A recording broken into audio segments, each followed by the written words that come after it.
uma cidade no interior de São Paulo que tem um doce que o povo de lá diz que é o doce mais gostoso do mundo.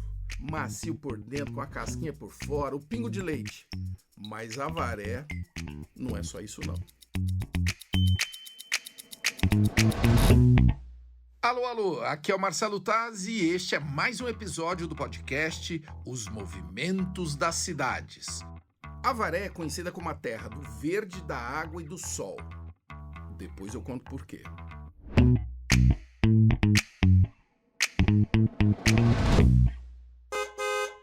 Chegar a Avaré é muito fácil. Saindo de São Paulo, você pode ir tanto pela rodovia Castelo Branco ou a Raposo Tavares, aí é só pegar a João Melão e pronto. Agora, o mais curioso é que há muito tempo já é fácil chegar a Avaré. Muito antes de existir rodovia, ferrovia, até carro de boi, antes até dos portugueses chegarem ao Brasil, já havia uma estrada importante que passava por Avaré, a Peabiru. Peabiru, do Tupi-Guarani, significa caminho pisado ou caminho do gramado amassado. Tô gastando meu Tupi-Guarani nessa série.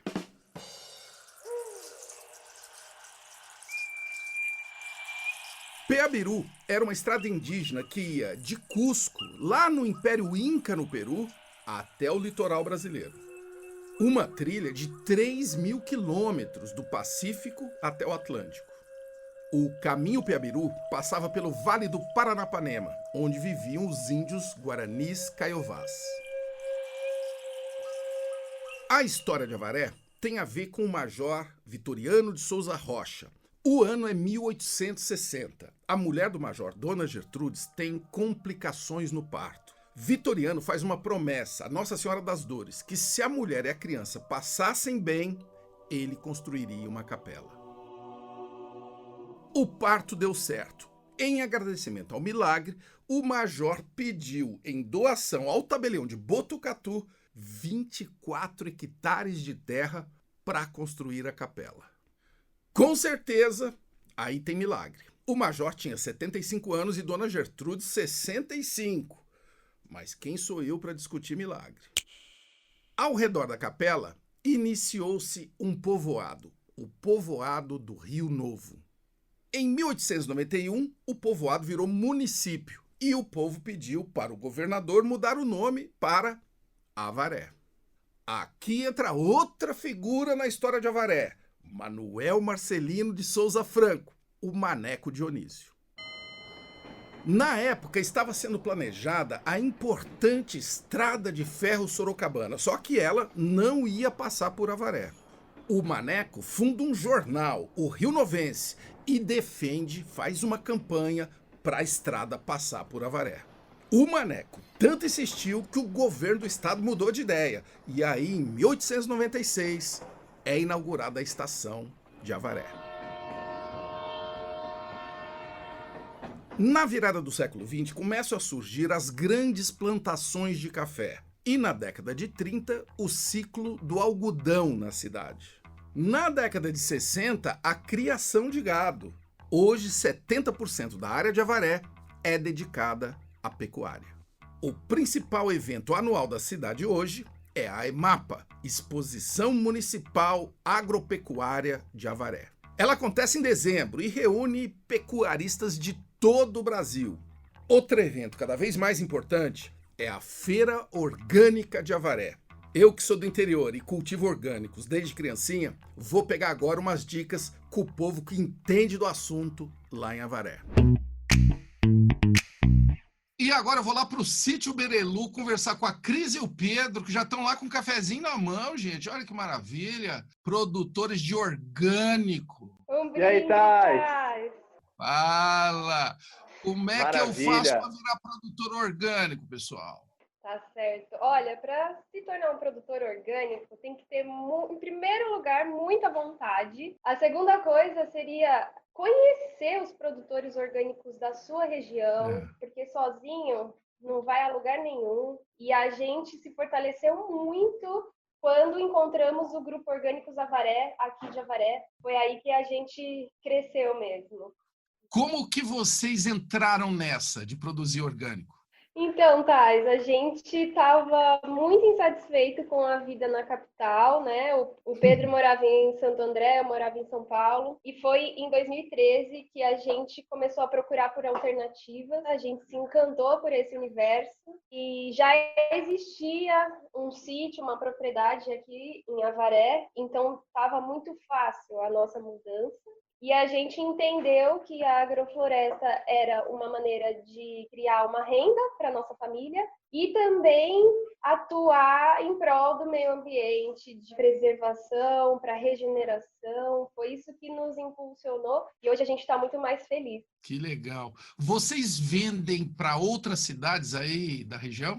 Sim, a gente vende para algumas cidades aqui no interior, a gente acaba fazendo um intercâmbio com outros produtores. Então a gente leva alguns produtos para São Paulo, traz produto, a gente leva produto para Cerqueira, Piraju, que é aqui do lado. Então, com certeza a gente, né, aos poucos vai pulverizando nossos produtos aí nas cidades próximas. E como que é a logística para escoar a produção e para ter essa troca de produção com o pessoal da região?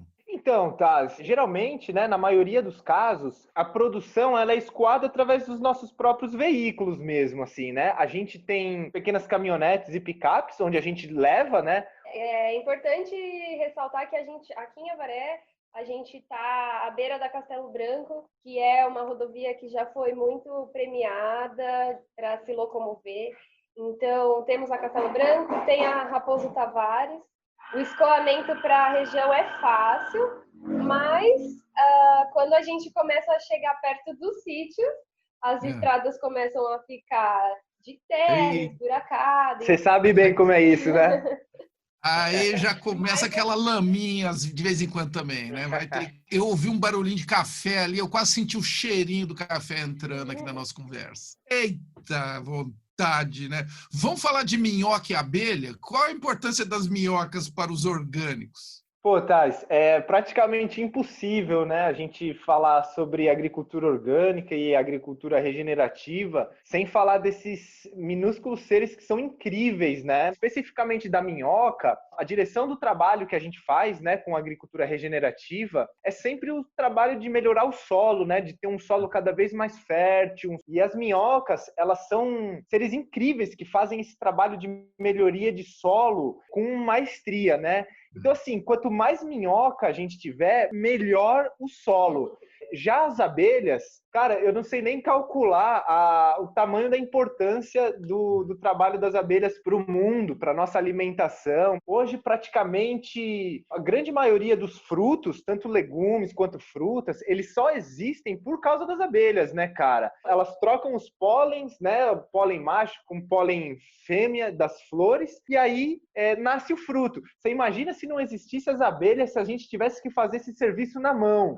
Eu comprovei isso porque eu sou um roceiro urbano agora, né? Com os tomates que eu tenho aqui, sem abelha não nascia tomate, agora as bichinhas estão lá trabalhando. Agora uma pergunta muito importante, como é que eu faço para não ter bicho nos meus tomates? Eu não quero usar agrotóxico, mas é difícil.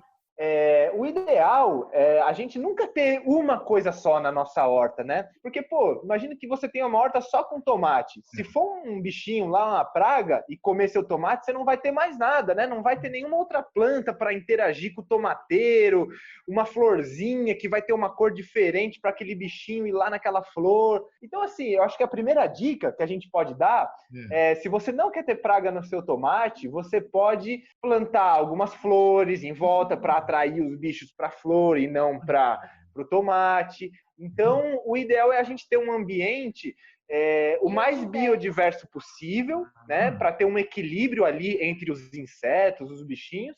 E eu acho que se você seguir essas dicas aí, com certeza você vai conseguir colher uns tomates bem saudáveis aí. Ou seja, diversidade é bom para todo mundo, até para as plantas, né?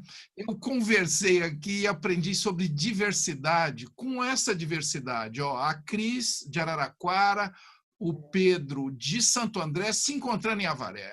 Quer diversidade mais bonita que essa, lá nos orgânicos? Com certeza. E qualquer hora a gente vai fazer uma visita lá no seu sítio, hein? Espera a gente. Pode chegar, mas eu que vou querer aí provar desse cafezinho que eu só senti o barulho daqui. Vai ser um prazer receber você aqui, Thay. Na década de 1960, surge um símbolo importante que vai impulsionar a vocação turística de Avaré: a represa de Jurumirim. A barragem é construída num local em que o rio Paranapanema se estreita. Daí o nome, Jurumirim. É uma palavra tupi que significa boca pequena. A represa gera energia, irriga terras e controla a vazão do rio. E também serve para atividades recreativas com nome estrangeiro: windsurf, jet ski, banana boat, wakeboard, stand-up. Avaré ganha um apelido, Cidade Jardim. Além da represa, tem ruas e praças arborizadas, lagos ornamentais e o horto florestal. Dizem que os alunos saem da escola para matar a aula no horto. Eu não sei, nunca vi, mas não vou dedurar ninguém não. Os moradores gostam de dizer que é a terra do verde, da água e do sol. E Avaré vai muito além da agricultura. Avaré é arte, é música. Outro evento muito importante na cidade é a FanPop, Feira Avareense de Música Popular Brasileira. Existe desde 1983 e já ajudou a revelar muita gente conhecida: Lenine, Zé Cabaleiro, Chico César, Moacir Luz, Rita Ribeiro e mais um montão de gente. E eu vou falar agora com o cara que criou a FanPop, o avareense Juca Novaes. Olha o homem aí, Juca Novaes, o cara que criou o FanPop. Juca, obrigado pelo papo. Obrigado você, é um prazerzaço estar aqui falando com você. Como que surgiu o FanPop? Então, o FanPop surgiu em 1983. Pouco antes disso, eu era um universitário que era músico também, então eu participava de alguns festivais. Junto com alguns amigos meus de Avaré, a gente formou bandas, eu tinha uma banda, e quando estávamos ali participando dos festivais, a gente sempre imaginava, puxa, como seria legal se a gente pudesse fazer um festival do jeito que a gente imagina que seria bom. Com um júri independente, sonorização e iluminação profissional, e terceiro ponto, a premiação. E aí meu pai ganhou a eleição em 1982 para prefeito de Avaré. E aí ele deu todo o apoio possível e o festival ele foi crescendo e ganhando envergadura ano a ano, né? Mas pouco a pouco ele foi conseguindo também um posicionamento nacional para atrair bons compositores. E revelou muita gente, né? Muita gente apareceu no FanPop. Faz a listinha aí. Olha, lembrando aqui de cabeça, Lenine, Chico César, Zé Cabaleiro, Jorge Versilo, Rita Ribeiro, Moacir Luz, Luiz Carlos da Vila, uma lista de muitos nomes, Celso Biafora. E só vou contar uma história de um deles, o Lenine, que se inscreveu em Avaré em 1989. Hoje todo mundo sabe quem é o Lenine, né? Claro. Mas naquela época era um cara que mandou uma fitinha, violão e voz, e desde o primeiro momento que nós ouvimos aquela música, nós falamos, essa música vai ganhar o festival. E realmente a música ganhou o festival, e ele me contou o seguinte, que ele estava desistindo da música. O que ele estava pensando em fazer doravante era ser vendedor de enciclopédias, porque não estava dando certo. E a música que ele ganhou foi assim, a expressão dele foi uma carta de certeza. Que música foi? É uma música que ele não gravou, uma música que se chamava Samba do Quilombo e que depois foi gravada por um grupo que gravou um disco no início dos anos 90, um grupo chamado Batacotô. E eu gravei essa música, eu fiz um disco no qual uma das músicas o Lenine canta comigo. Isso foi há uns 10 anos, um disco meu chamado Goa. Eu dei a ideia dele cantar essa canção, né, que agora mudou de nome, ficou Quilombos. Aí nos portais de streaming consegue encontrar essas versões aí. Minha terra tem Palmares, onde Zumbi foi eleito. Os negros que lá quilombaram sambavam do mesmo jeito. Ô Juca, eu já ajudei a organizar festival de música no interior. Eu sei que é um terreno assim propício para o perrengue. Me conta alguns. A coisa que mais é lembrada é um show. Eu tive a audácia, no início dos anos 90, em 94, eu contratar o Tim Maia para fazer um show. E foi um daqueles shows dignos de entrar na biografia dele, como acabou entrando, né? Ele consumiu todos aqueles produtos que o Nelson Motta, no livro, chama de triatlo. A apresentação do Tim Maia seria por volta da meia-noite. Mas ele, curiosamente, no meio da loucura dele, vamos dizer assim, ele tinha consciência do limite dele. É como se às 10h30 da noite ele virasse abóbora. Então eu tive uma discussão com ele e ele queria começar às 8 horas da noite. Então o que nós tivemos que fazer? Eu tive que contar com um amigo meu, que era o dono do hotel onde ficavam os artistas, e eu disse a ele, olha, eu preciso que o Tim Maia demore 2 horas para chegar no ginásio, onde era o festival. Aí ele saiu com o Tim Maia e a produtora foram para outra cidade, foram para Arandu, Cerqueira Serra, e o Tim Maia achando que a cidade era muito grande, né? No final, começou às 10 da noite, é claro que ele não conseguiu fazer o show inteiro, né? Ele fez uns 40 minutos de show, e saiu do palco e desmaiou no camarim. Mas quando eu vi ele no palco e começando a fazer o show, eu ergui as mãos para o céu e falei, bom, obrigado, senhor, né? Essa é boa demais. E para a economia, para o turismo, assim, a logística para chegar, a posição da cidade no estado, isso facilita?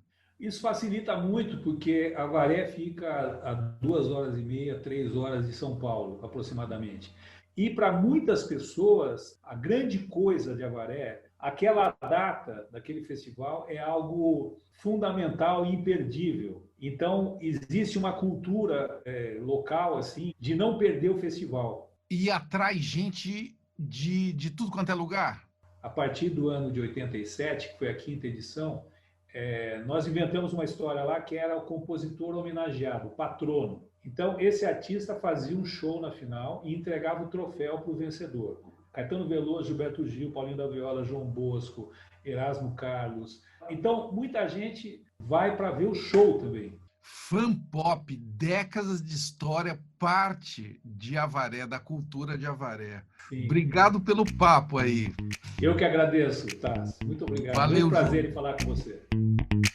Avaré é uma palavra que significa solitário em tupi. É engraçado, porque desde o início é um povoado que ajuda a juntar um montão de gente. De todo canto do Brasil e do mundo. Na Fanpop, na Emapa, em volta da represa. Tem nada de solitária, a cidade verde da água e do sol. Aliás, deixa eu gastar aqui o meu tupi. Sol, Quara, água, Ti, verde, Obi, terra, Etama. Então, terra do verde, da água e do sol é Quaratiobietama ou Obitiquaraetama ou Tiquaraobietama. É melhor ficar Avaré mesmo. Sol, água verde, terra boa demais da conta. Eu fico por aqui, mas te encontro no próximo episódio do podcast Os Movimentos das Cidades.